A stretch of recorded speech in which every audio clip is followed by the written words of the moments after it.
Sejam todos bem-vindos para mais este episódio dos Três Mosqueteiros. E hoje, muito bem acompanhado, além dos meus fiéis escudeiros, temos aqui João Januário, que, além de constelador, recentemente fez pela segunda vez o Caminho de Compostela e vai nos contar como que foi essa experiência, como que é fazer isso pela segunda vez. Mas antes dele se apresentar e começar a contar a nossa história, senhores, como estão? Muito bom dia, muito boa tarde e muito boa noite, meu povo de Deus. Sim, hoje estamos aqui muito bem acompanhados, cara. Não só um constelador, né? Um Constelador. terapeutas. Como é que é, João? Tu traz a somato emocional, né? Terapeuta, somático, isso também. Somático. É. Então agora vou ter aí um parceiro para falar de somatizações dos problemas, né? Isso se nós conseguir achar algum problema no caminho de Santiago de Compostela, porque aí eu acho mais difícil. Maravilha, sejam todos bem-vindos, bem-vindas, os bem-vindas e afins também. Bora! João, prazer em conhecê-lo. Primeira vez que eu tenho esse contato com o João, minha esposa já falou muito bem dele.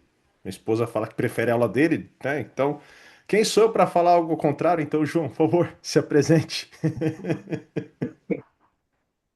Boa noite, Robson. Boa noite, Roger. Boa noite, Anderson. Obrigado pelo convite de estar aqui. Me chamo João Januário, sou constelador, terapeuta e em 2023 me tornei também um peregrino, fazendo o caminho de Santiago, né? E é isso que vamos talvez conversar um pouco mais aqui hoje à noite. Que maravilha, João. E então, então já começando a falar sobre isso, o que lhe motivou? Como que veio essa ideia de, pô, vou fazer o caminho de Santiago de Compostela? De onde que surgiu isso? Era um desejo de criança? Ou era uma questão que, por exemplo, seu pai fez isso e você quis repetir, o seu avô, enfim? Conta pra gente aí como é que foi essa história. Cara, meu avô acho que nem sabia que isso existia. Meu pai, se ele tivesse abraçado com os bois dele, ele estava super feliz, ele não precisava de mais nada. Na verdade, eu acho que eu tive o primeiro contato com a ideia do Caminho de Santiago jovem, mas assim, bem por cima, né? Tinha aquele livro do Paulo Coelho, né, o Diário de um Mago, que falava sobre isso. Eu nunca tinha lido, mas eu me lembro que na época muitas pessoas falavam sobre isso. E o caminho virou essa imagem mítica, assim, né? Mas para mim era isso, ficou guardado aqui no fundo da cabeça. Daí, em 2022, uma colega de profissão, a Eva Torres, aqui de Florianópolis, ela organiza a cada de tempos em tempos grupos para fazer o Caminho de Santiago, né? E ela tem um projeto que se chama Terapia e Peregrinação.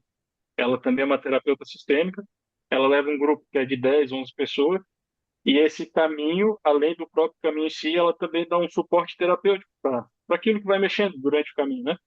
E eu achei a proposta legal e de repente eu me vi concretizando isso. Não era uma coisa que foi um sonho assim que eu queria fazer, mas a partir do momento que se tornou uma possibilidade real, virou muito significativo para mim o que aquele movimento estava trazendo, né?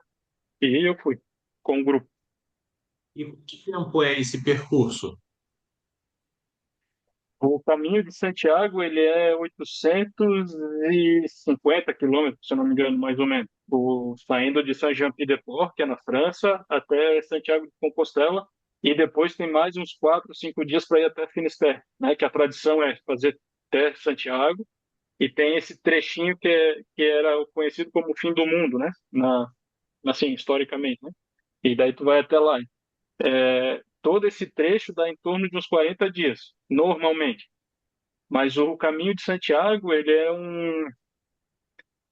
não é um caminho que tem etapas onde alguém está cuidando, se tu está cumprindo a etapa, quando está fazendo. Então, o convite maior é realmente tu descobrir qual é o teu tempo de caminhada, né?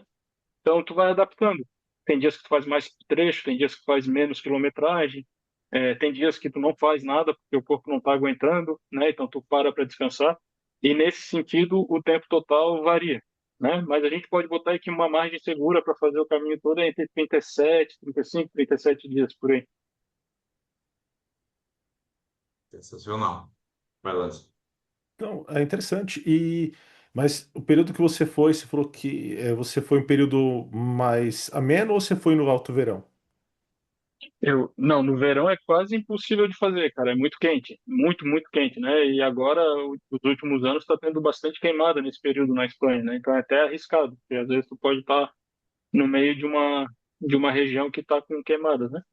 Esse ano eu fui, era final de inverno, ali comecinho da primavera, se não me engano, não sei. Não, primavera. E em 2023 eu fui em setembro, que já era o final, o começo era ali, final do verão? Não, era depois do verão, já, Bom, quase indo para o inverno, né? São duas experiências diferentes, assim, né? O de setembro é mais ameno para andar, e agora esse de começo do ano foi mais frio. Assim, então, eu saí várias vezes para andar de madrugada, era bem difícil, porque era muito frio. Eu tive que botar mais equipamentos e tal. Mas no verão em si é meio complicado de fazer, né? João, mas aí como é que funciona? Você tem um roteiro diário? A gente começa a caminhar às 6 da manhã, vai até às 5 da tarde, no meio vai tendo paradas, ou é cada pessoa fazendo a sua caminhada e tem ali o suporte no decorrer do trajeto para que você, né, enfim, suporte de diversos aspectos, seja de alimentação, seja de bebida, enfim. Como é que funciona essa logística, por assim dizer? Bom, o caminho de Santiago, né, quando a gente vai fazer o caminho de Santiago, ele não é uma instituição, no sentido que tem algo que gerencia, né, o caminho de Santiago. O caminho de Santiago é uma região da Espanha. Essa região relacionada ao caminho de Santiago tem muitos serviços, então tem hostels, cafés, supermercado, tal, tal, tal. E o caminho de Santiago é uma sugestão de caminho que vai passando por esses lugares para tu ter justamente o apoio para poder parar para dormir, né, tomar banho, organizar a roupa, se precisar de remédios, se precisar de comida. Mas na verdade tu vai andando pela Espanha, como se a gente saísse de casa aqui e começasse a andar em direção à Aparecida, por exemplo, né, em São Uhum. Paulo. É isso, não é um caminho específico, né, que é delimitado, marcado e tal. E, e e cada pessoa faz o seu caminho, né? Então, isso significa o quê? As pessoas decidem quanto que elas vão andar por dia, que horas elas vão sair, que horas elas vão chegar, como é que elas querem, o que que elas propõem para elas próprias no caminho, né? Por exemplo, tem pessoas que vão para bater distância, elas querem fazer o máximo de distância por dia, saem correndo e a meta delas é sair e chegar no próximo ponto quebrando algum tipo de marca, né, pessoal? Eu não fiz assim, né? Não tinha interesse em fazer assim. Eu fui lá da primeira vez, fui sem saber muito bem o que eu ia fazer, e agora dessa segunda vez que eu já tinha um pouco mais de informação, eu fui justamente para tirar um tempo para minha cabeça, assim, sabe? Porque o caminho de Santiago tem uma coisa muito interessante. Ele simplifica muito a tua rotina. Teu papel é dormir, acordar, se cuidar, caminhar, lavar roupa, comer e dormir. Basicamente isso que a gente faz durante 30 e poucos dias, né? E, e essa simplicidade de rotina, né, eu não atendi durante o tempo que eu estava no caminho. Foi uma coisa que eu aprendi da primeira vez e é um acerto bem grande deixar a tua cabeça para estar lá, não precisar estar em outras coisas. E de repente tu vai começando a ver que essa repetição de simplicidade ela vai trazendo um ritmo para o corpo que é muito saudável. E o corpo começa a entrar numa coisa de uma repetição muito boa para ele, né? Que contém movimento, que é muito bom. Movimento mesmo que a gente não esteja elaborando, a gente está processando. E tu também tira uma tensão interna, sabe? E daí aí vem a parte que para mim conectou muito com as constelações, porque o caminho ele é muito fenomenológico. É como se fosse uma constelação de 30 e poucos dias, assim, né? Uhum. Então começa a aparecer gente, começa a aparecer situações, começa a aparecer problemas muito bons, começa a aparecer assuntos interessantes, companhias interessantes que aparecem e somem, né? E tudo isso vai te trazendo informações sobre ti. Essa é uma parte maravilhosa do caminho, assim, é uma coisa incrível, sabe? E a gente atento, quando a gente vai ver uma constelação, ou vai constelar, né? Se tu estiver atento, tu recebe tanta informação, cara, tanta informação, sim, né? É uma coisa mágica e muito bonita também, assim, muito bonita mesmo, é uma coisa incrível, assim. Então é basicamente essa rotina, né? É meio que ficar aberto para essa vida simplificada, assim. É, porque se a Bom, gente para pra olhar, ah, cara, a gente não tem tempo para pensar, nem para ver nós mesmos, né? É muita informação, ainda mais com chegada de internet, porque a internet ela tirou a privacidade. Então hoje o WhatsApp, Instagram, tudo isso faz com que a gente fique conectado o tempo todo. E o simples faz o quê? A gente voltar para dentro, né? Porque o simples acaba se tornando automático de forma mais fácil, mais breve, e dá espaço para a gente olhar para si, né? E sentir, que eu acho que esse que acho que essa é a palavra, é sentir a si mesmo, né? sim. E é tão incrível, cara, assim, eu não estou me pagando aqui de certificado, eu tenho um monte de dificuldade na vida, um monte. Mas uma coisa que eu acho legal, cara, assim, para mim, essa experiência de simplificar me fez experimentar alguns momentos de tanta satisfação com a vida, cara. É uma coisa incrível, sabe? É muito incrível, assim. E às vezes, assim, eu me lembrava que eu estava andando, estava cansado, de repente eu parava num café, tomava um café, comia um doce e aquilo ali descia, parecia que eu estava sendo servido assim num banquete, sabe? E o corpo descansava e respirava, e tinha tempo e não tinha mais outras preocupações, né? É uma coisa muito incrível, cara. É, uma colega falou, né? E é uma boa definição assim. O caminho ele não é uma coisa espetacular no sentido desse espetáculo, né? Que a gente gosta dos brilhos e das pompas, né? Qualquer coisa. Ele é pequeno nesse sentido. Ele não é uma grande, né? Tipo, eu não vi Jesus em nenhum momento do caminho, não conversei com nenhum, não tive visões revelatórias, nada disso. Mas ele é muito grande para dentro, assim, sabe? Aquilo que ele deixa tocar, deixa experienciar, é incrível, cara. Coisa linda, assim. Porque é interessante isso que você falou, né? Ou seja, é como se a gente esvaziasse a mente de todo aquele excesso de informação, de estímulo e de tudo que a gente tem hoje no nosso dia a dia, de trabalho e de tudo mais, que você, é como se você, fazendo um paralelo, é como se você entrasse no estado vazio, que é o que a gente fala antes de começar a fazer um movimento, né? Ou seja, Hum. traga para o vazio, deixe de lado os pensamentos, preocupações e entre no vazio. E o vazio, ele é um vazio, mas ele é cheio de informações. E você começa a se conectar cada vez mais com isso. Seria mais ou menos nessa linha, pelo que você está relatando. Uma boa correlação, cara. Acredito que sim. Porque é interessante, né? Quando a gente vai ler Hellinger, né? E ele traz esse vazio, ele não traz o vazio do não conteúdo, né? Não é um vazio de uma sacola que voa, por exemplo. Não é isso. Aham. É, eu acho que é um vazio de preferência, sabe? Tu não tenta encaixar a vida na tua perspectiva. Então tem um vazio de preferência, né? E o caminho, ele permite essa experiência porque, assim,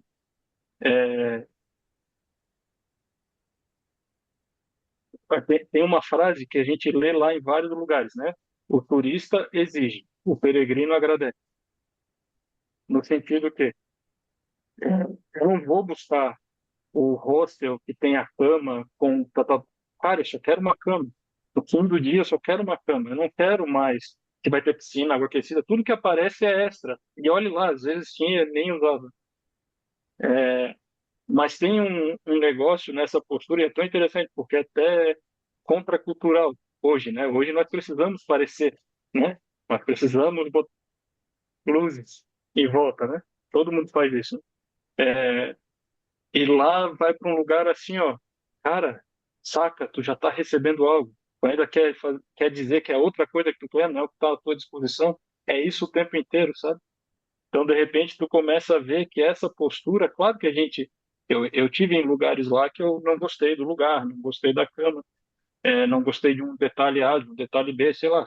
Somos seres humanos e temos as nossas, né, nossas questões. Mas era tão interessante entrar nessa postura de, ok, eu vou experimentar, só agradecer. E, ok, obrigado. Cara, é tão interessante como isso vai trazendo um outro movimento interno e o mais incrível, as pessoas à volta começam a ser contaminadas por isso. Elas começam a estar gratas porque tu tá ali, porque tu tá dando tanta visão que elas estão te oferecendo, que elas se sentem enxergadas também. E daí começa a acontecer a mágica, né? Mais coisa começa a aparecer. É, mas nada disso vem da tua ação de dizer, eu não quero isso, eu quero mais daquilo, por exemplo. É outro lugar, sabe? É muito interessante, cara. É muito interessante. Em João, cada nessa linha. detalhe, pelo que você está falando, é só para complementar aqui, Rogério, o que ele falou. Então, com cada detalhe que você está falando, olha uma outra visão sistêmica que a gente traz. O essencial é simples. Que foi o que você falou. Às vezes você tinha lá a cama e não sei o quê, e um monte de coisa, e fala, cara, eu quero uma cama limpa para eu dormir e um chuveiro para tomar um banho. Sabe assim, aquela coisa que você fala? Ou seja, o essencial é simples. Podia ter um monte de coisa, mas naquele momento ia ser, o que você falou, ia ser extra. Mas esse extra para você, o essencial era o necessário, que era o que iria te suprir. Cara, maravilhoso, maravilhoso. E nessa linha, Maravilhoso. João, tu acabou de trazer aí da questão do as coisas irem acontecendo, né? Do tu não ter o controle, tu aceitar a cama que está disponível para ti. Na organização, no planejamento, teve realmente o planejamento de tal dia eu vou parar em tal hostel, tal dia eu vou parar no outro. E tu consegue manter essa linha durante o caminho ou acontecem mudanças e o planejamento vai para o espaço? Então, eu, dessa vez, da outra vez, eu fui como parte de um grupo, né? Então, quem estava responsável por esse macro-organização não era eu e eu segui o que o grupo fazia. Dessa vez eu fui sozinho. E como eu já conhecia, por eu já ter ido uma vez, eu me sentia à vontade para não planejar nada, cara. Então, eu não planejei nada. Sim, eu ia no dia, eu ia vendo o que que ia acontecer, o que que eu estava sentindo vontade de fazer, a distância, né? Eu tinha algumas limitações de tempo, porque eu tinha um compromisso no sul da Espanha, na ou final da primeira semana de maio. Então eu tinha desde o dia que eu saí até essa data para fazer terminar o caminho. E essa foi a única informação que eu precisava manejar para poder dar conta do que eu tinha ido fazer lá, né? Mas fora isso, eu tirando 2 dias, que daí são mais outras histórias que em outro momento a gente pode falar. São 2 dias que eu me ativei no medo, coisas que eu ouvi, e daí eu tentei garantir um planejamento tipo de um dia antes, por exemplo, né? Que daí, por exemplo, no primeiro dia, aí começa, né? Desenrolar as coisas, né? Mas assim, o primeiro dia eu ia cruzar os Pirineus. Aí, como eu estava nessa de sentir meu corpo e devagar e tal, papai, eu decidi parar no meio dos Pirineus, que tem um albergue no meio dos Pirineus. Depois eu descobri que esse albergue está sempre lotado, e ele está sempre lotado com meses de antecedência, né? Mas no dia que eu tive lá, tinha uma vaga para mim. E eu fiquei lá. Essas coisas maravilhosas da vida, né? Aí fiquei lá. Lá eu fiz um grande amigo do caminho, assim, né? Que o caminho também tem isso, tem umas pessoas que conhecem que a afinidade vem muito rápido, vira uma amizade muito rápida, assim, né?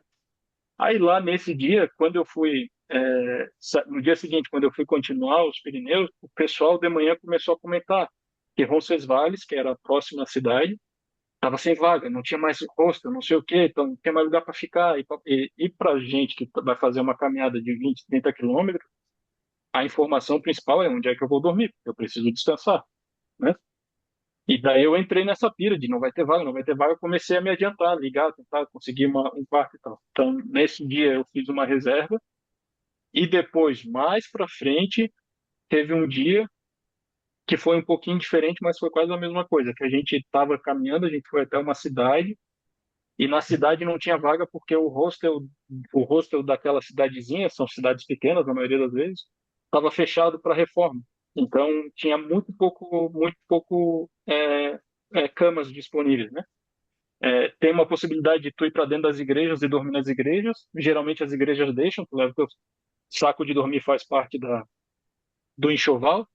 Eu estava com esse meu amigo lá, a gente ia dormir na igreja, mas a gente entrou na igreja, parecia um frigorífico. Imagina, aquelas igrejas de pedra, no inverno, é gelado mesmo, não é tipo, né, mais ou menos, é gelado. Aí a gente pensou, a gente não vai dar conta, porque o saco de dormir não ia esquentar o suficiente, né?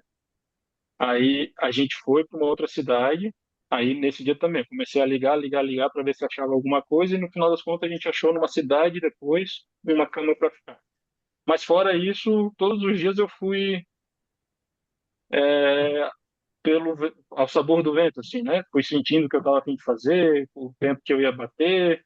Aí quando chegava na cidade buscava um lugar para ficar e não tive problema. Assim, tirando esses dois pontos, não tive problema. E É entra interessante. Ah, perdão, fala, Roger. Continua aí pra você não perder os raciocínio. e, né, seguindo essa linha, é isso do como é que é essa sensação aí do não ter o controle, do não saber onde é que tu vai dormir, não saber o que é que tu vai comer, não saber qual é o próximo compromisso, vamos dizer assim. Porque querendo ou não, o que vocês trouxeram aqui no começo do episódio, né, da nossa conversa, é isso. Hoje a gente vive num mundo em que, cara, a gente vive com agenda, é celular. E no celular a gente tem tudo ali. Tem qual é o horário que tu vai ter a reunião, qual é o horário que tu vai atender o cliente, o paciente, né? Eu, como terapeuta, é aquela coisa, eu tenho horário todo marcado, eu sei para quem eu vou abrir a porta, eu sei quem vai me mandar mensagem, né? A gente passa o dia inteiro naquela coisa assim, do tudo mais ou menos controlado e planejado. E como é que é essa experiência do não ter nada planejado? Cara, é um sonho. É muito bom. Eu queria ter a disponibilidade para fazer isso mais vezes na minha vida, né? Porque uma coisa é fazer isso lá e outra coisa é fazer, tipo aqui, eu não posso bloquear com meus clientes, né? Ah, chega na hora que vocês quiserem. Não dá, né? É, quer dizer, talvez dê, talvez um dia dê, mas eu não consigo fazer isso ainda. Mas lá, tendo aquela oportunidade de experimentar, é muito gostoso, cara. É muito gostoso. Sabe que assim o teu corpo está com vontade de sentar e tu pode sentar porque não tem horário para cumprir. Tu não tem que chegar lá, não, não tem. Quer tomar um café? Toma um café. Quer ficar 2 horas tomando café? Fica 2 horas tomando café, não tem outra coisa para fazer, sabe? É uma coisa incrível assim. Aquilo que eu experimento lá, né? Para mim aquilo lá é uma escola, assim, né? Eu sei que é meio, meio bicho grilo demais assim, mas eu acho que aquilo é uma escola de humanidade, sabe? Aquilo que a gente experimenta no Caminho de Santiago, assim, tem alguma coisa que o caminho está tentando ensinar para a gente como humanidade, assim, né? Porque a gente também está indo numa direção muito estranha, que no final das contas, assim, a gente tem tantas metas, tantos níveis e metas existenciais também, né? Ser, a gente quer ser grande o tempo inteiro, né? A gente quer ser famoso, quer ter dinheiro, quer blá, blá. É tudo maravilhoso, não estou dizendo que isso é ruim. Mas tem uma coisa de autoabandono nessas metas também, sabe? Porque às vezes a minha vontade genuína não está na direção, mas eu me obrigo a fazer por outra coisa, por uma coisa que nem sou eu, é uma coisa, quer dizer, também sou eu, mas é uma coisa que está lá, longe, lá na frente, né? Aí agora misturando um pouco os assuntos, assim, é uma coisa muito doida, mas o meu pai faleceu faz 6 anos, ele faleceu em 2020, né? E foi a morte do meu pai e da minha mãe. Sempre foi para mim uma informação tipo assim, meu, vai ser muito estranho quando acontecer. E quando o meu pai faleceu, eu acho que não um choque no mau sentido, porque eu sabia que aquilo em algum momento ia acontecer, mas parece que chegou muito cedo, muito antes do que eu esperava que fosse acontecer. E a morte dele trouxe um negócio assim, cara, eu sou o próximo da fila, entendeu? Por geração, é assim, o pai foi, agora tá na minha reta, né? E aquilo me deu uma coisa assim, bicho, cara, isso aqui já é a vida, tô esperando chegar aonde para aproveitar da vida. E isso meio que encontrou uma ressonância nessa experiência do caminho, sabe? De aprender. Eu entendo da disciplina, das coisas que a gente deixa de fazer hoje para poder aproveitar amanhã, e eu acho que isso também tem parte, né? Mas eu também acredito que tem um pouco de exagero nisso, assim, sabe? Porque parece que é 100% nessa direção o nosso movimento, né? E daí tu vê que a gente é uma geração, no nosso tempo, né? É uma geração de doenças, cara. Doenças emocionais, né? Doenças corporais, de tudo quanto é tipo, né? E eu acho que isso tem a ver com o fato que a nossa vida não está aqui, a nossa vida está sempre aqui na frente, sabe? A nossa vida está sempre em algum lugar que eu vou chegar, não um lugar que eu estou, né? Então, o caminho ele ajuda muito a trazer para esse lugar de hoje, né? Agora. E é tão interessante, daí junta um pouco com aquilo que eu falei um pouco antes, como eu tive momentos de muita satisfação com a minha vida lá. Sim, sabe? É bem interessante, cara. Tudo que você está trazendo é como se você tivesse que se despir de si mesmo. Então, tudo que você cria aqui nesse mundo, porque o que você traz é verdade, a gente tem que ser tanta coisa. Parece que nós temos que ser. Nós deixamos de ser nós mesmos, nós somos tanta coisa. Somos profissionais porque temos que ser os melhores, somos o melhor marido, somos o melhor pai, o melhor filho. A gente é tanta coisa que a gente acaba não olhando para si mesmo. E quando vai para um lugar desse, que ele te obriga a se despir de tudo isso, e aí você fica nu, né? Nu, somente você e você, mais nada. É como se pela primeira vez você pudesse fazer o que você quer, sem que ter ninguém te cobrando nada, sem ter ninguém te exigindo nada. Você faz do jeito que você quer, como você quer, na hora que você quer, sem julgamento, sem acusação, sem cobrança.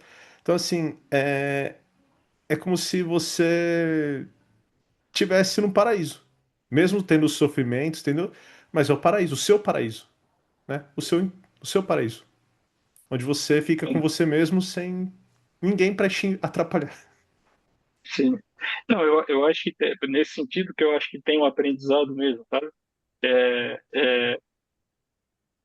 Porque assim, eu entendo que quando a gente escuta sobre isso, né, pode parecer uma coisa de egoísmo, mas não é. Porque lá no caminho, o tempo inteiro, tu tá atento às pessoas que estão à tua volta. Porque tem uma coisa muito clara de assim, não é eu que estou fazendo o caminho, sou eu mais 200 pessoas e todos têm que aproveitar desse caminho. Então o caminho não está aqui para mim, né? Então esse lugar de encontrar, de se escutar, não é de um lugar de um reizinho, sabe? Ah, agora eu quero passar o dia inteiro. Não, não é isso. A gente tem ainda as coisas que a gente tem que cumprir porque, né, tem a questão da autorresponsabilidade, tem a questão do espaço do outro, tem a questão de eu preciso me cuidar, senão eu vou morrer, ficar no frio, sei lá, qualquer coisa. Mas tem um lugar, e eu acho que isso que tu traz é interessante, Anderson, que assim, e eu acho que isso a gente até liga um pouco com trauma, sabe? Quando a gente está muito tentando ser, e é nosso tempo, nossa cultura, e eu também não me excluo dessa fala, né? Eu também reconheço isso em mim, quando a gente tenta muito ser, o que a gente está dizendo para a gente mesmo é que o que eu sou não é o suficiente. Eu ainda preciso me transmutar em outra coisa, para então ter valor, né? E isso é uma grande estratégia de defesa da nossa identidade, né? Sim, sim.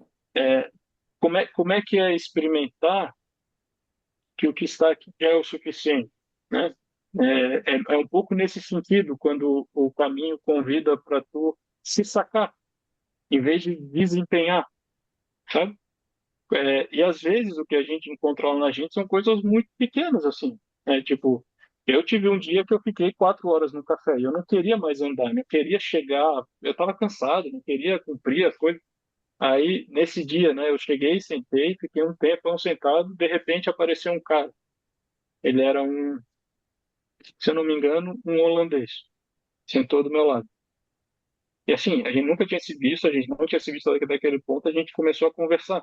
E é tão interessante, isso é outra coisa que é incrível no caminho, que as pessoas estão muito abertas e muito honestas. Porque tá todo mundo lá meio que na mesma batida, ninguém tá tentando, sabe? As pessoas não ficam olhando, teu equipamento é caro, não é melhor. teu equipamento. Ninguém faz muito essa. Não tem isso, na verdade. Então as pessoas estão muito disponíveis para sentar e falar sobre si, sobre o outro, o que está enfrentando e tal. E eu me lembro que nesse dia eu estava lá no café, eu estava com alguns amigos que a gente tinha se conhecido no caminho, eles decidiram continuar andando e eu não queria ainda tá, voltar a caminhar. E eu fiquei sentado lá. E daí ele chegou, a gente ficou mais 2 horas e meia conversando. Uma conversa excelente, gostosa, né? E daí o que que acontece, né? O fato de, acredito eu não estava tão conectado em desempenhar, em vender para ele quem eu sou, que a conversa fluiu bem. Eu também não senti isso nele. Ele estava tentando me dizer que ele era o cara, tal, tal, tal, tal, tal. A gente se conectou num nível um pouco mais humano do que a gente está acostumado. E aquilo ali trouxe uma satisfação, sabe? É disso que a gente está abrindo mão o tempo inteiro, quando a gente está no personagem, né? Que quase todo mundo faz isso, né? A gente está sempre numa projeção. E esse é o preço que a gente paga, né? Para viver nessa cultura, né? Como a gente falou um pouco antes, é uma coisa de autoabandono mesmo, né? A gente vai para uma imagem que a gente não sente, a gente só está confiando que quando ela está lá bem projetada, os outros vão estar vendo a gente com admiração. E daí a gente se sente um pouquinho mais tranquilo, né? Por causa disso. Que também se alguém dá uma cutucada muito forte, a gente derruba em 2 minutos, né? Então, eu- Mas é como você trouxe, né? Essa conexão que a gente perde com o outro. Porque assim, eu só consigo ver o outro a partir do momento que eu me vejo. Porque se eu não me vejo, eu vou transferir tudo que eu não vejo em mim para o outro. Então o outro vira meu espelho. Então a gente começa, eu falo a gente porque todos nós, né? A gente começa a se comparar com o outro porque a gente começa essa briga, essa luta que você fala diária de ser o melhor, de ter, de não comparar, ah, eu tenho isso, eu tenho aquilo, mas na verdade é eu comparando comigo mesmo através do outro.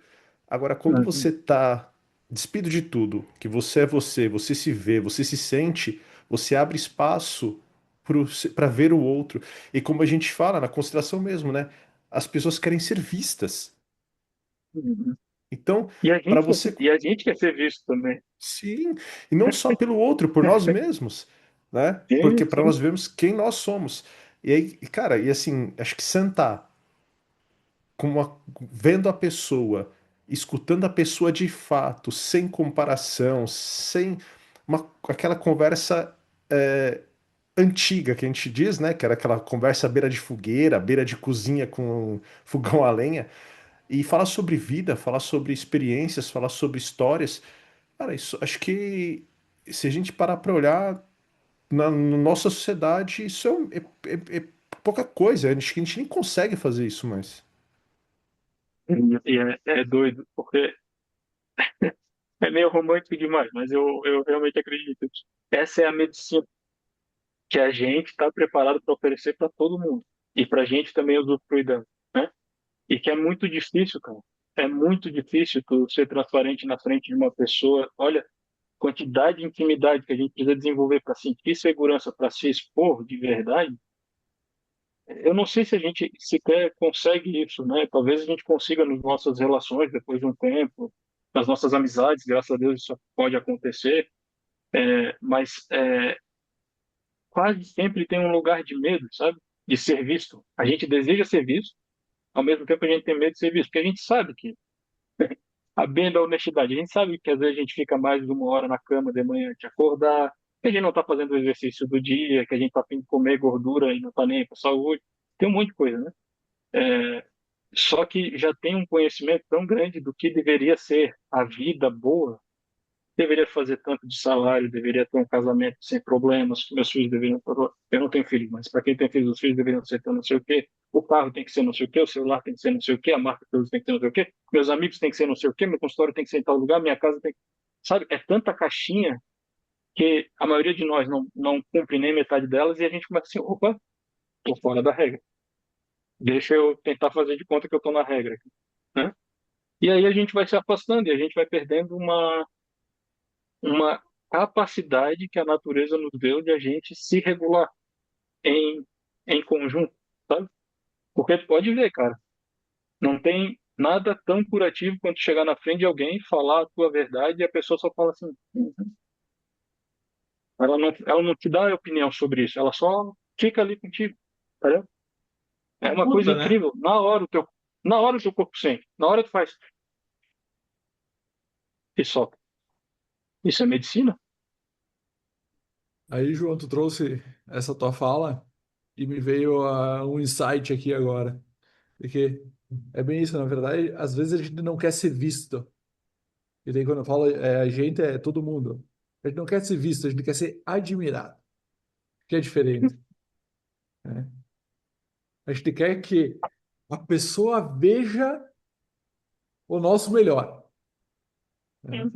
Aquela máscara que o Anderson sempre fala aqui das máscaras, né? A nossa máscara, a nossa armadura, né? Aquela mais bonita, com o sorriso aberto, largo, né? Com o cabelo arrumado, com a roupinha na beca, né? A gente quer que a gente espera que as outras pessoas nos vejam dessa forma, né? Ah, o Rogério, o fisioterapeuta que faz um negócio diferente, que é conhecido aqui, papapi, papá. Só que às vezes é isso, cara. Às vezes o que a gente precisa é ser visto de verdade. É, ser visto com os nossos cortes, com as nossas feridas, com os nossos vazios, né? E na medida que tu tá lá num caminho onde, como tu mesmo disse, cara, não tem nenhum hotel 5 estrelas no caminho, né? Talvez em algum ponto do caminho até tenha, mas não. É aquela pousadinha, é aquele hostel, é aquele chuveiro que é meio frio, não é nem meio quente, é meio frio, né? E aí, é isso, né? Na medida que tu tá ali, tu não tem aquela coisa assim do, ai, não, eu sou diferente. Não, eu sou mais um no meio da galera. Isso é bem interessante, né? Que é um aprendizado, né? Quer dizer, é tão interessante, porque também eu já falei com isso com outras pessoas que elas não concordam com nada disso, né? Mas para mim faz sentido. Aliás, para mim faz sentido porque eu preciso aprender isso. Mas é dar-se a devida desimportância, sabe? Somos pessoas bem comuns, né? É se conectar com com o quão comum nós somos, tirando todas essas outras coisas, né? E o que você falou, né, João, há pouco, essa questão assim da abundância que existe nesse fato de você o quê? Olha a riqueza que é você falar assim, cara, hoje eu escolho ficar sentado aqui tomando café por 4 horas. Sim, eu para mim, esse uma das maiores experiências de luxo que eu já tive na minha vida. De poder estar lá, primeiro, poder dispor de um mês para fazer isso, que já é um baita luxo, né? E daí, no meio desse mês, ainda ter algum grau de liberdade, né? É uma coisa, é uma coisa incrível, assim. Ali, só para voltar um pouquinho, queria só falar uma coisa que eu acho interessante, assim, né? A gente às vezes não quer ser visto, né? Porque a nossa compreensão de nós mesmos é que nós somos muito falhados, né? Naquilo que a gente carrega, né? Que a gente deveria ser uma outra coisa. E uma coisa que eu vou sentindo, assim, à medida que eu comecei a trabalhar com isso, né? Faço constelações, com trauma, né? Hoje já são 10 anos que eu trabalho com isso.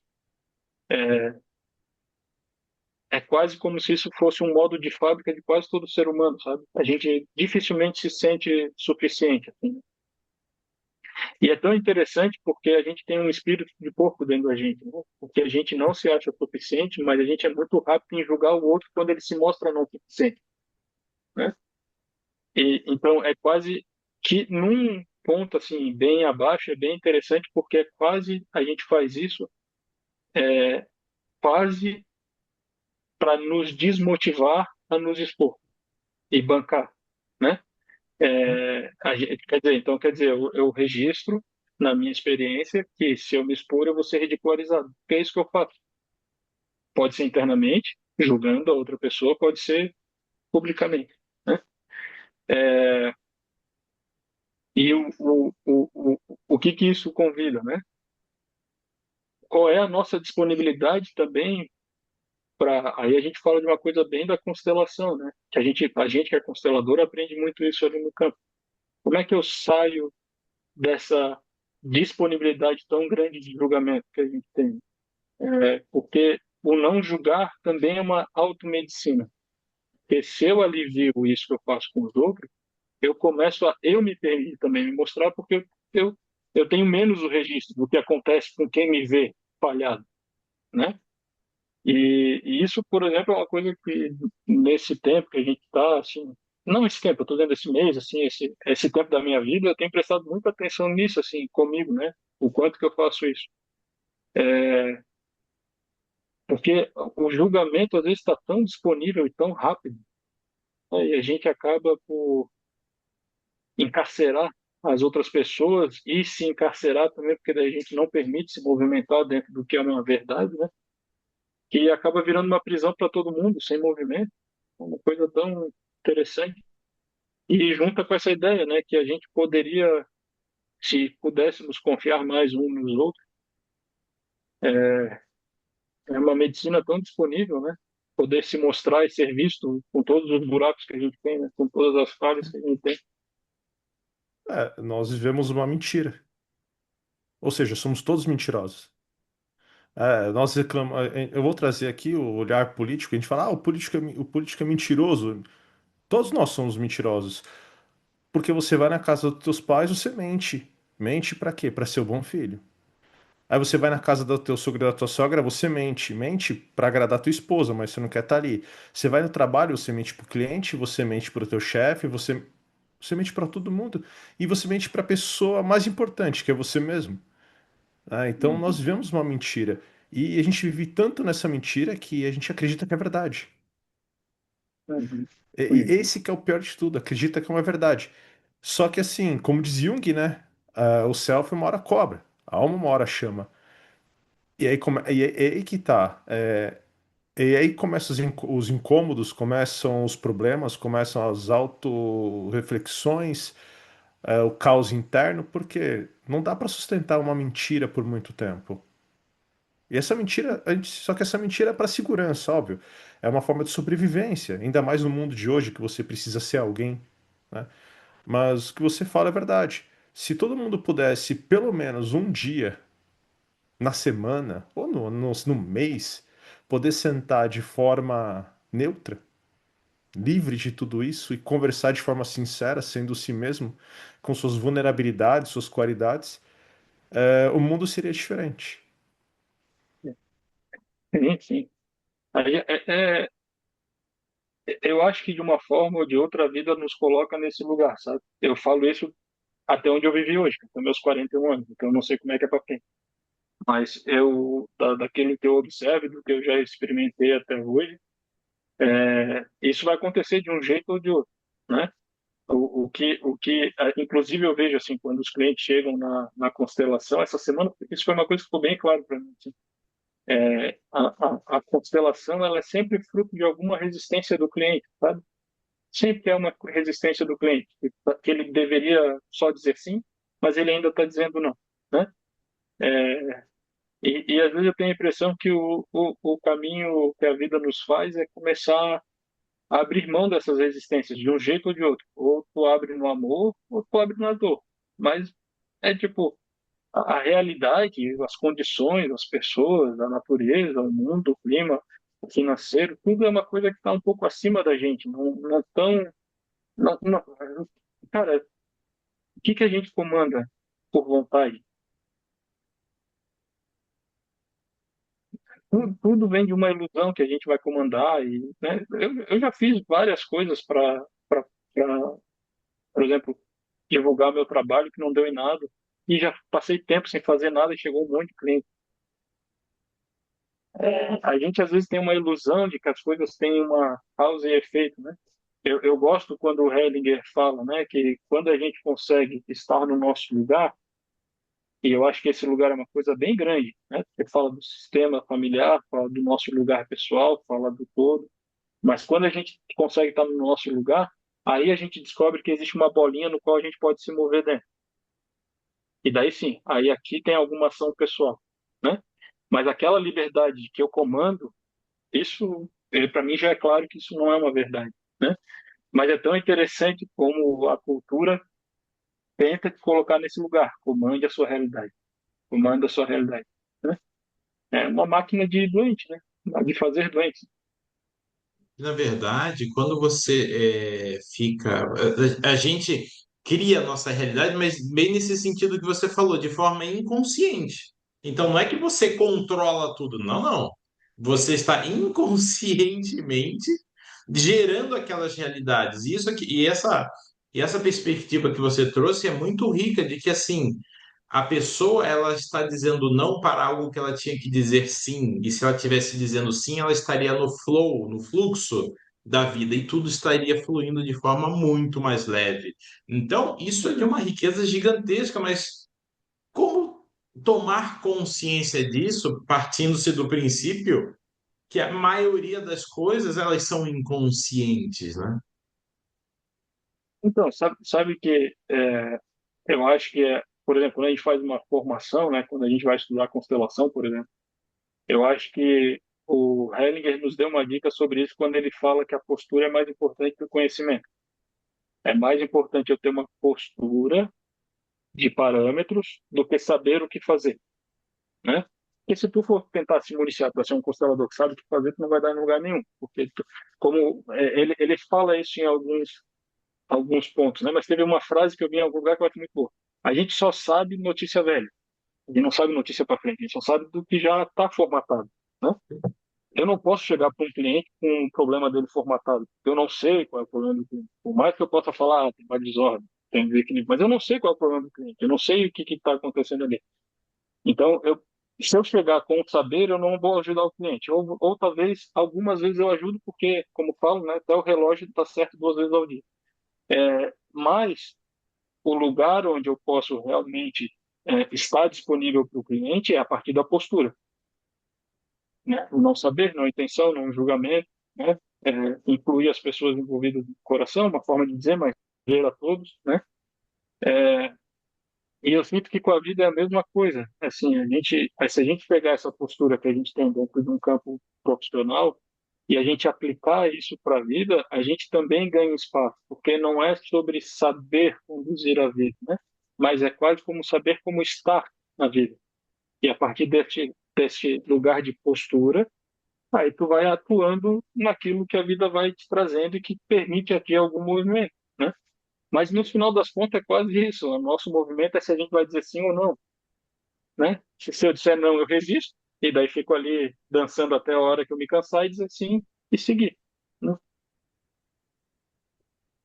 E nessa linha e pensando na constelação, e cara, tudo isso que vocês trouxeram, eu tô aqui viajando dentro das minhas ideias e é interessante isso, né? Pensando no campo sistêmico, pensando, né, ali na constelação.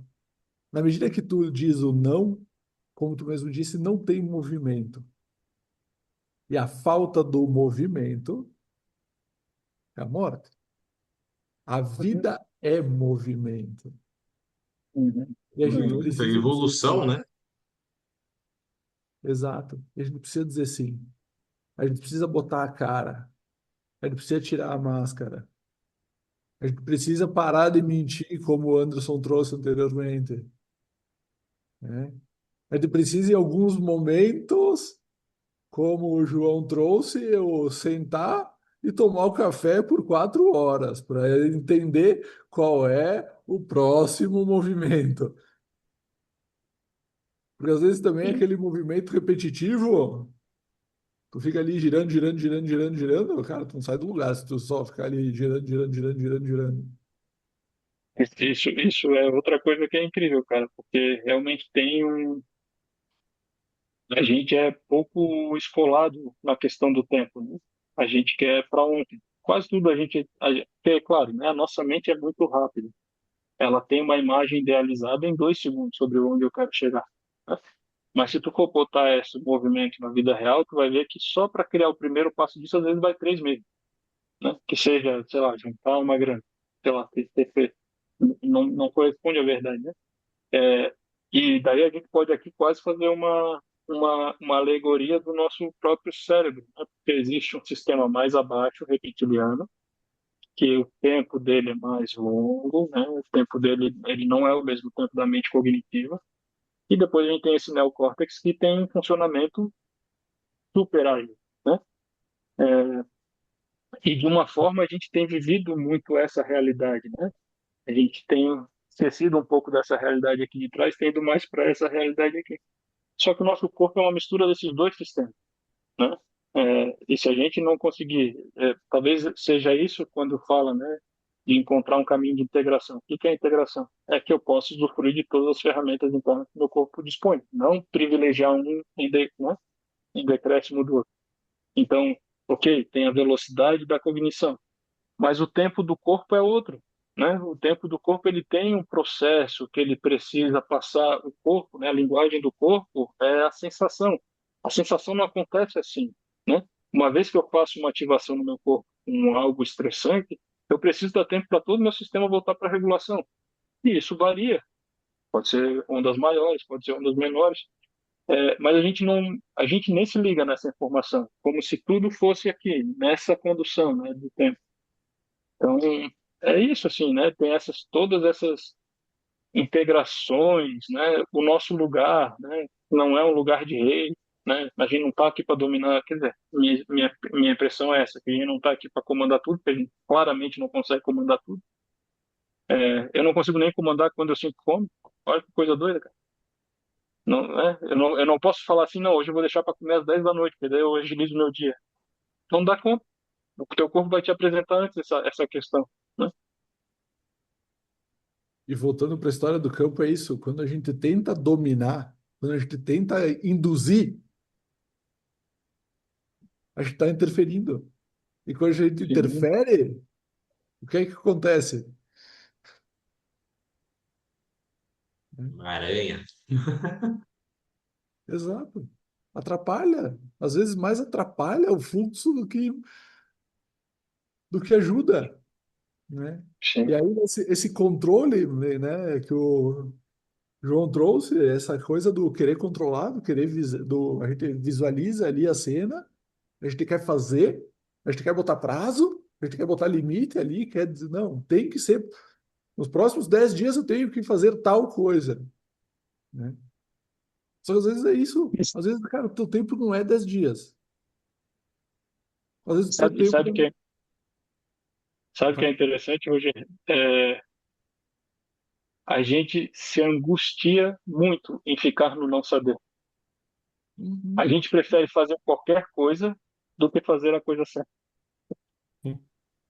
É mais fácil fazer qualquer coisa do que aguardar a direção exata aparecer. Ou, não, talvez não exata, mas uma direção mais conectada, né? Isso é uma coisa que eu observo o tempo inteiro. As pessoas estão com problema, elas querem só fazer algo sobre o problema. Elas não estão necessariamente querendo resolver o problema. Elas só querem fazer algo. Ficar no não saber é angustiante na maioria das vezes, né? E o angustiante vai ser sentido no corpo, né? Então, por exemplo, isso é uma das coisas que eu aprendi lá no caminho também. Tinha dias que eu ficava nervoso, porque eu não sabia que eu ia ter uma cama no fim do dia. Com o tempo e com a experiência, eu fui confiando que, não, alguma solução vai acontecer. Alguma solução vai acontecer. E eu comecei a trazer a minha confiança para essa crença. De alguma forma, alguma solução ia aparecer. Aí, quando eu comecei a confiar cada vez mais nisso, quando vinha a angústia de não saber, eu já tinha um pouco de recurso para ficar na angústia. Porque lá no fundo eu botei uma crença que, ok, mas alguma solução há de ter, né?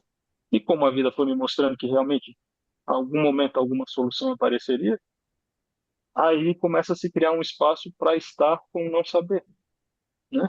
Isso, quando eu comecei a trabalhar com as constelações, eu fiquei, assim, de uma forma bem clara para mim, pelo menos por 5 anos. Sempre anterior a um grupo, anterior a um atendimento, eu ficava nervoso, muito nervoso.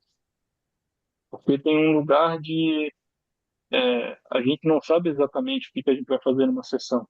A gente só sabe depois que a sessão termina o que que a gente Exato. fez. Você não- E às vezes nem no final da Então, sessão a gente sabe, né? exato.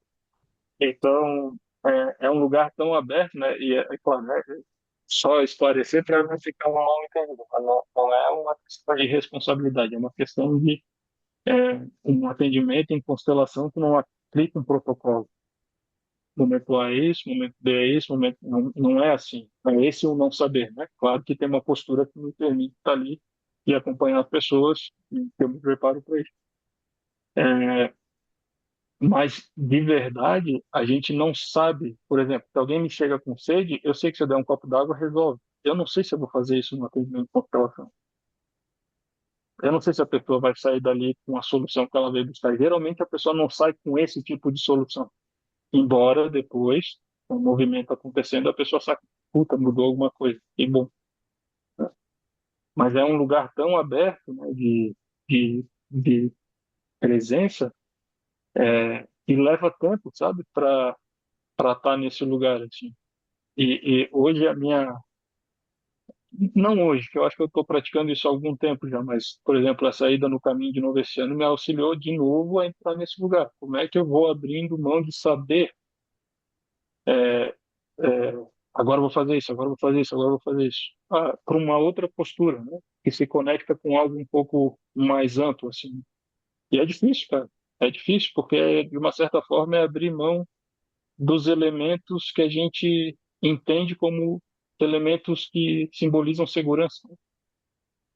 E Ô, você João, falando Eu vou. agora, né, dessa. Opa, desculpa. Pode, Robson, pode ir, Robson, E você tá? falou agora, né, dessa segunda vez. Você percebeu muita diferença nessa segunda vez? Você mesmo, né? Ou seja, você foi anos depois, ou seja, você já não era mais, como a gente diz, não era mais a mesma versão que foi lá em 2023. Outras coisas, outras experiências, as tomadas de consciência que você teve no mesmo, na primeira experiência no caminho, essa segunda experiência, como que você classifica? Foi melhor, foi pior? Não, foi totalmente diferente, foram outras abordagens, enfim. Como que é isso? Não, cara, eu não consigo dizer se foi melhor ou pior, porque eu sei que parece loucura, mas eu não consigo botar em ordem, porque para mim as duas foram coisas maravilhosas, assim. Então, eu nem me preocupo muito em botar em ordem. E se eu ponho uma em ordem na frente da outra, parece que eu estou cometendo um erro. Então eu não faço. Eu não sei.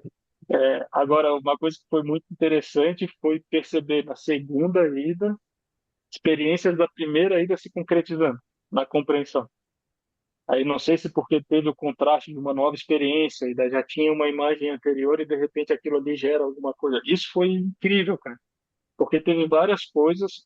Olha como é que é o tempo, né? Que não é uma coisa interessante. Tem várias experiências da primeira viagem que só se encerraram nessa experiência agora, pelo fato de dar um novo ponto, dar uma nova informação, passar pelo mesmo lugar, ver a diferença, tal, tal.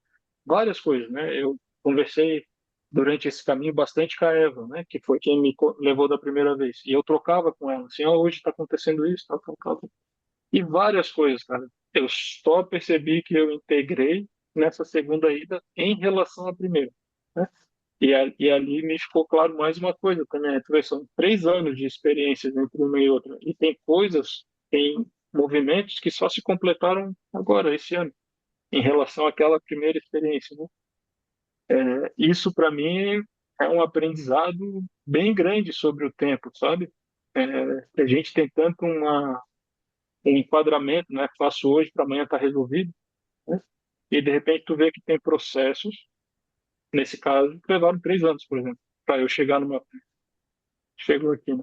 E eu fico imaginando o quanto disso não acontece com a vida, cara. Coisas, processos talvez que a gente ainda vai fechar, que são lá de trás, por exemplo, né? Lá dos primeiros anos, que de repente aqui na frente, de repente eu me...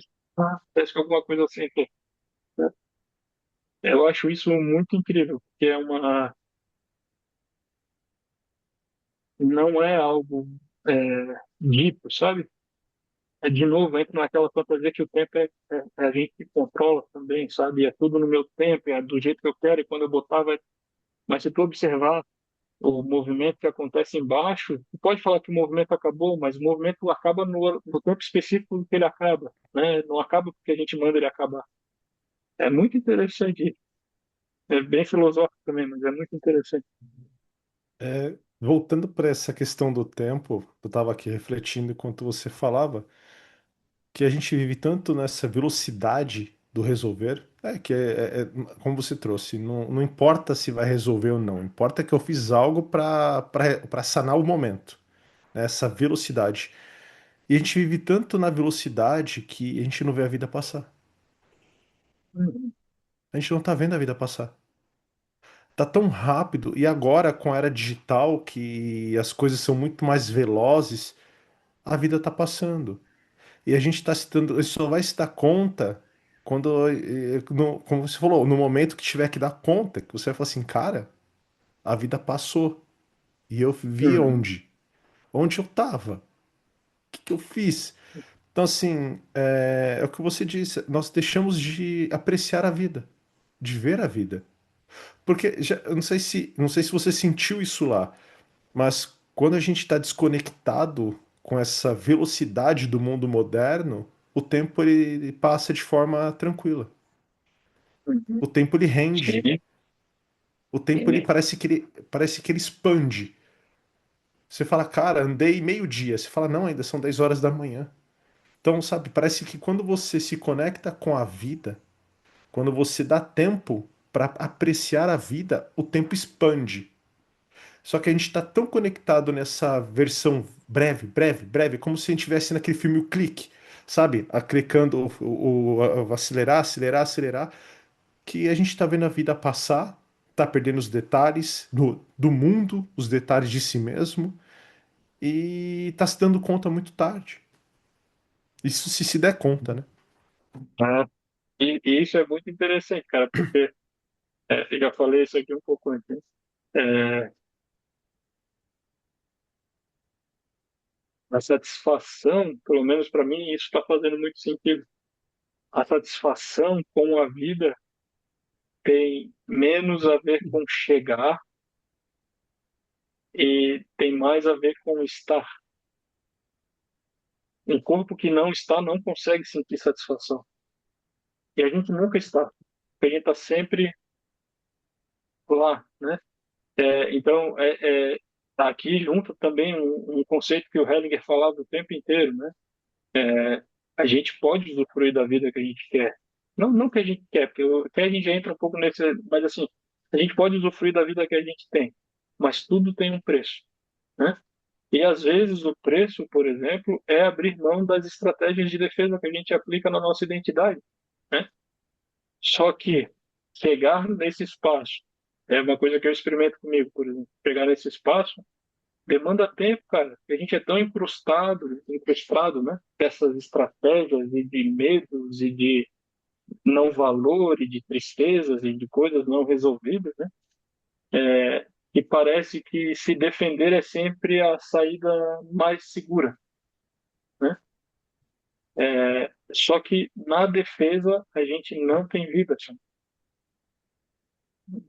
E aí é o preço que a gente paga. Quando é que a gente escolhe de novo se arriscar, né? Sim. Se arriscar a ser visto, se arriscar a ser humilhado, se arriscar não ser suficiente para alguém, né? Porque o fato de a gente ter o medo não significa que a gente vai vivenciar, mas o nosso medo aponta nessas direções, né? Porque já está ligado com a experiência que a gente teve anteriormente. Mas é tão difícil, cara, uma vez que a gente tem essas impressões no corpo, abrir espaço para verdadeiramente se mostrar vulnerável nessas direções, né? E eu acho que esse é o lugar que o Hellinger fala sobre os preços a serem pagos, sabe? Tem um lugar que tu precisa quase que aceitar assim, ó, para eu ir para minha vida eu vou ter que passar pelo inseguro de novo, sabe? E a gente olha para outro lado. A gente olha assim, quando eu tiver toda a segurança, todo o dinheiro, toda a riqueza, todas as pessoas que eu amo à minha volta, aí eu vou viver bem. Quer dizer, quando eu garantir tudo aquilo que são imagens de segurança para mim, eu vou viver bem. Ninguém chega nesse lugar, cara. E é tão interessante, né? Eu sei que é meio clichê, mas esses dias eu estava vendo uma entrevista da Anitta. Eu admiro ela pra caralho, assim. Acho ela muito inteligente. E aprendo muito, assim, quando eu ouço ela falando. É, ela fala como várias outras pessoas já falaram. Quando ela conquistou tudo isso, ela viu que o vazio dela ainda estava lá. Nada tinha mudado. Aí ela falou, quando ela tinha uma casa, ela queria uma casa maior. Quando ela tinha o Brasil inteiro na fama, ela queria um mundo. Quando ela tinha não sei quanto disco, ela queria ter mais um. Quando ela tinha um palco, ela queria um palco maior. E percebe que a nossa busca por segurança não deixa a gente chegar, e não chega, porque quando a gente está lá naquele ponto, a gente já está olhando por mais segurança que está à frente, né? Então tem um lugar de sacar que é no risco mesmo, sabe? Não é que é no risco, mas é na disponibilidade para sentir-se inseguro que a gente pode encontrar alguma chance de chegar à própria vida, né? Jornada do Herói, Joseph Campbell. Antes de ser herói, você tem que passar pelo inferno. E, E o e é inferno às difícil, vezes cara, é pode difícil. durar muito tempo. Sim, não tenha dúvida, cara. E é difícil, assim, eu não falo, eu acho que às vezes parece meio romantismo, mas eu reconheço que não é uma coisa fácil. Eu acho que tá todo mundo meio que nessa, sabe? Tentando se descaracterizar disso. Só que é difícil, cara, é abrir mão daquilo que a gente juntou como segurança, né? Nesse sentido, a constelação, é, pelo menos na forma como eu vejo esse trabalho, ele auxilia muito, porque é muito possível, num campo de atendimento, a pessoa experimentar pelo fenômeno a segurança de estar diante do seu pai, no lugar de filho. E naquele momento o corpo pode, Relaxar. ok, existe, exato, ele pode relaxar. Quando o corpo pode ter essa impressão e a pessoa consegue deixar essa impressão fazer parte, isso muda muito da disponibilidade dela para a insegurança. Porque existe um lugar de segurança. E isso muda muita coisa. Até porque é um ponto que a gente até já trouxe aqui em algum outro episódio, a questão do nosso cérebro, né? Que é uma frase que inclusive eu uso, que o nosso cérebro ele é inteligente por um lado, porque ele sempre vai achar uma forma de adaptação, porém ele é burro por outro. O nosso cérebro ele é burro porque é isso. Ele vai sempre buscar a segurança. O nosso cérebro, eu tive um professor na faculdade que ele dizia, nosso cérebro ele tem medo do chão. Então ele vai achar Uhum, sempre uma forma de adaptar a nossa postura para nos mantermos de pé. Ele vai uhum, achar sempre uma forma de armazenar energia, porque ele não sabe quando teu corpo vai se alimentar de novo. Ele vai sempre achar uma forma de se defender. E na medida que ele se defende, é isso tudo que o João trouxe aqui, né? Na medida que ele se sabe, defende, tu fica e querendo ou não, aquilo que a gente falou antes, a questão do tu, a, o medo, né? Ele acaba gerando ele vai gerar dois padrões. Ou tu vai fugir, e a fuga é voltar para onde tu conhece que é seguro, ou tu vai paralisar. E aí foi o que a gente falou anteriormente, que uma vida parada não é vida, é morte. Porque vida é um movimento constante. E o movimento constante é o se arriscar constantemente. e vale a pena que é, ressaltar, né? O arriscar, na maioria das vezes, é apenas aceitar a experiência de que eu me sinto arriscando. Não é um arriscar verdadeiro, sabe? Porque são duas coisas diferentes, não? Quando tu fala, Roger, do teu professor, né? A imagem que me vem é que nós somos cachorros facilmente adestrados. Então a gente cria muito rápido o simbolismo e uma Uhum. vez que a gente está de acordo com o simbolismo, a gente tenta não mexer mais nele. É isso que a gente faz, né? É, quando eu vejo o trabalho com consciência, né? É meio que a gente começar a desenvolver a capacidade de observar esse sistema, né? Porque a gente, por muito tempo, a gente é o sistema, então eu sou o meu condicionamento, né? Criar consciência é a capacidade de perceber que eu atuo por condicionamento. E talvez nessa capacidade de observar, eu comece a encontrar um espaço novo para lidar com os meus condicionamentos, né?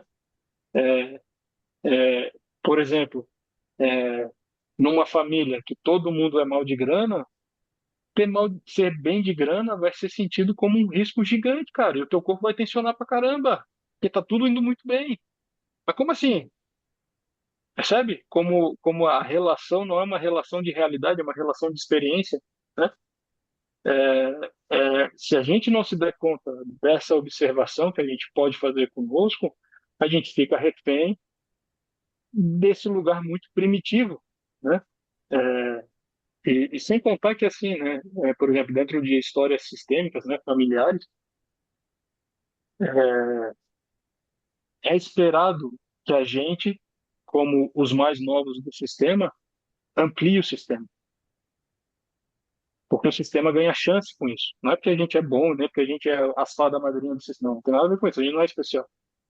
Mas é porque, como um ponto de vista de sobrevivência, o sistema ganha oportunidade sempre que algo novo pode entrar, porque ele ganha uma ferramenta a mais. Se ele a repetição, só a repetição pura também é a morte do sistema, porque aquele terreninho vai ficando assim, vai ficando assim, vai ficando assim. Não tem nada novo que aconteça, né? Só que isso é interessante. O novo exige coragem, porque ele nunca vai ser confortável.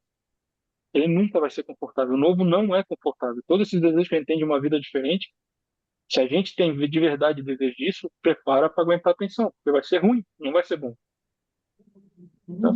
Ou seja, o que tá em você, no seu, né? O que veio através da hereditariedade, o que veio, tá no seu DNA, ele já está acostumado com uma outra coisa e você vai fazer diferente. Então, isso é inseguro, isso não é conhecido, isso é novo. Então, o novo ele vai gerar o quê? Primeiro, a gente estava falando há pouco, o cérebro ele quer economizar energia, ele economiza energia fazendo o quê? Aquilo que ele sabe fazer, aquilo que ele está acostumado a fazer. Porque é seguro, opa, não, isso aqui eu sei fazer, então todo dia eu acordo às 8, almoço meio-dia, saio do trabalho às 6, às 8 tô dormindo. Ponto. Se eu pudesse fazer isso todo dia exatamente do mesmo jeito, para o cérebro seria a coisa mais fantástica do mundo. Só que, cadê a evolução? Cadê o crescimento de tudo isso? Você desbravar, você fazer o diferente, você aí você vai começa a entrar justamente nessa seara que você está trazendo, de que você vai se deparar com a dificuldade. Dificuldade por quê? Dificuldade porque você não conhece essa nova trilha. Você vai estar ali desbravando, vai estar lá, né? O mato está alto, você está cortando e para seguir quem vem depois, aí já chega, já está às vezes aquele chão de terra, não tem mais mato. O outro que vem já está asfaltado, o outro vem e já tem, são quatro pistas, e assim por diante. Né? Quando você começa a ir pelo aquele caminho de ficar sempre todo mundo igualzinho, que tem às vezes aquela característica, não, vou honrar aqueles que vieram antes e vou fazer exatamente a mesma coisa. Eu falava, porra, tudo aquilo que eu passei para o cara vir querer me copiar e fazer igual. E tá tudo Vai bem, porque ele transgredir. gosta disso. Não, mas depois fala assim, porra, eu vim lá, desbravei, peguei e lá em 1500 aquela caravela lá, passei um puta do perrengue para chegar aqui. Aí o cara chega lá, não quer fazer igual eu. Mas, pô, sai fora, rapaz. Vai fazer algo de bom com É, essa vida que tudo esse sacrifício que eu tive para a vida chegar até você, agora vai fazer mais alguma coisa, vai desbravar, vai seguir, vai para frente. Ou seja, olhando para frente, se você ficar olhando lá para trás, É o uhum. sair da zona de conforto, né? E na medida que tu sai da zona de conforto, o que é que tu vai ter? Isso Desconforto. for. É isso mesmo. É uma coisa incrível, cara. Assim, um dos trabalhos que eu faço, né, que é hoje eu conecto bastante os dois trabalhos de constelação e experiência somática, né? Mas a experiência somática é um trabalho que ele traz muito essa noção de corpo, né? Entender o corpo e tal, tal, tal. E ele é um trabalho direcionado para trauma, porque hoje se entende que o trauma é isso, né? O trauma não está no evento, o trauma está no sistema nervoso e como que ele reagiu a uma experiência de sobrecarga. E daí a gente começa a perceber que esse sistema, por muito tempo a gente confunde que a nossa sensação corporal é quase uma coisa premonitória, sabe? E estou me sentindo mal, alguma coisa ruim vai acontecer.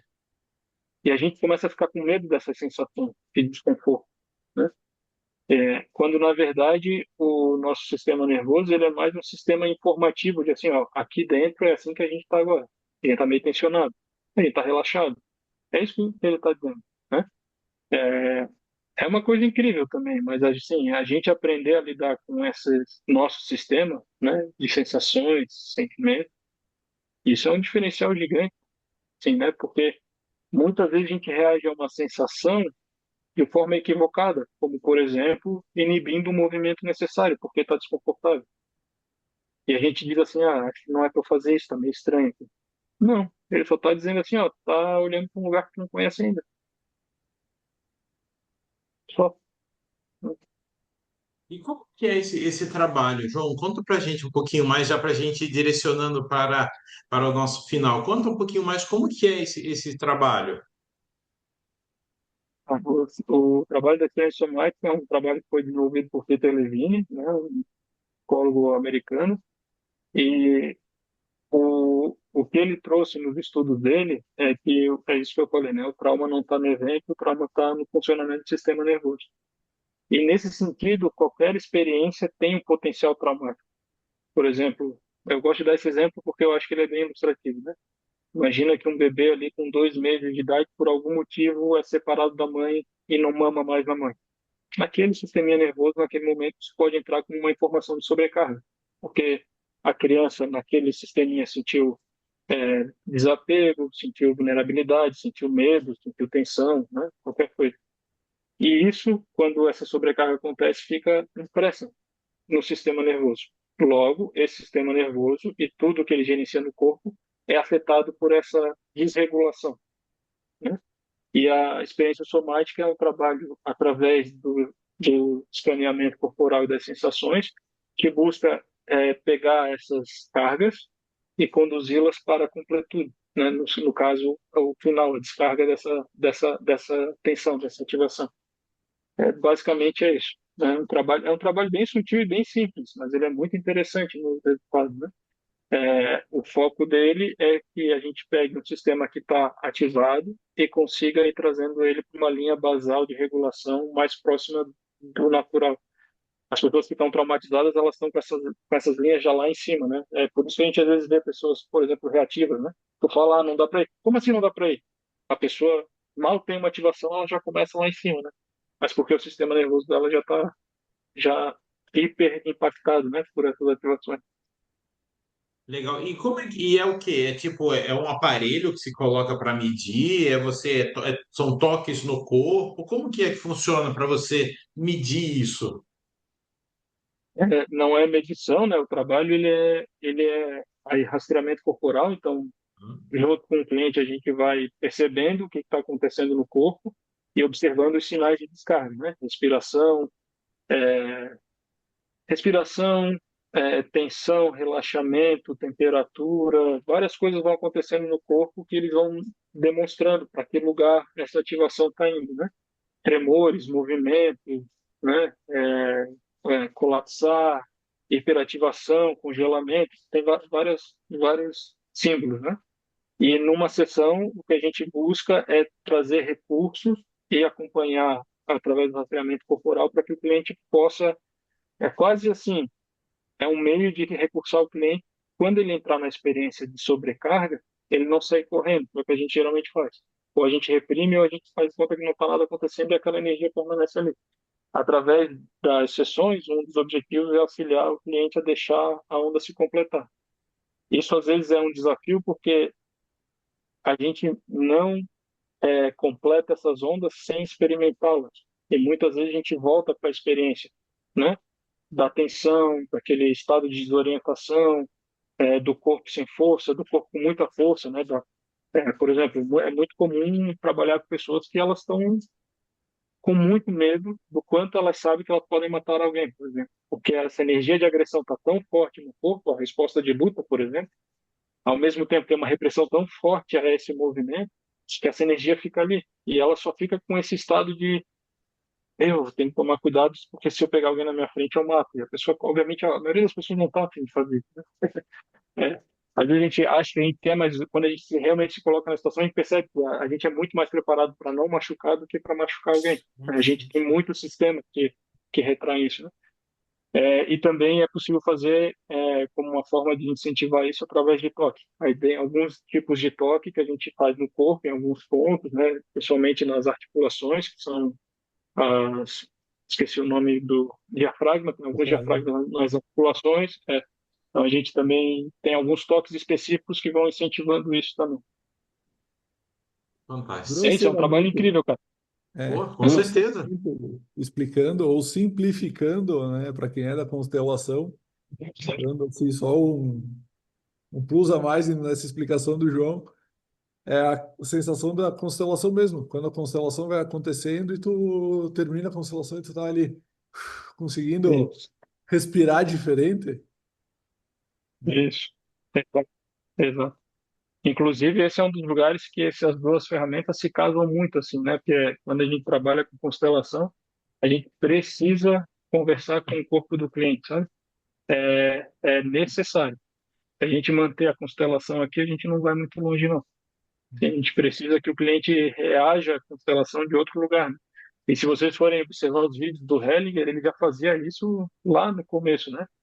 Tanto que tinha vezes que ele fazia uma intervenção e dele falava para a plateia, né? Vocês viram o que aconteceu no corpo dele agora? Ele já entendeu. Só de observar o corpo, né? É uma coisa incrível, assim. Então, para gente que trabalha com isso, essa visão do corpo é muito boa e muito importante, assim. Ela amplia muito o trabalho da constelação. Fantástico. Isto posto, Rogério Alduga. Estou posto um por todos e todos por nenhum rei, porque aqui nós não defendemos bandeiras. Aqui a gente começa falando de um tema, a gente começa falando da caminhada e do caminho de Santiago, e a gente finaliza passando por morte e vida, por controle de respiração, do nosso emocional e como isso reage no nosso físico. Então, a gente consegue passar para vocês, quer dizer, a gente espera que vocês alcancem o que a gente alcançou aqui hoje. E eu falo por mim e acredito que o Robson e o Anderson, eles estão nessa mesma vibração. Porque, João, tu trouxe aqui um dos nossos episódios que é aquela coisa do começou num tema, o tema saiu completamente da linha aí. Cara, para quem conseguiu acompanhar essa linha de raciocínio, cara, a pessoa tá respirando melhor, o coração tá batendo mais devagar. Se bobear, deu uma tremidinha na perna. E essa noite, cara, essa noite tu vai dormir melhor.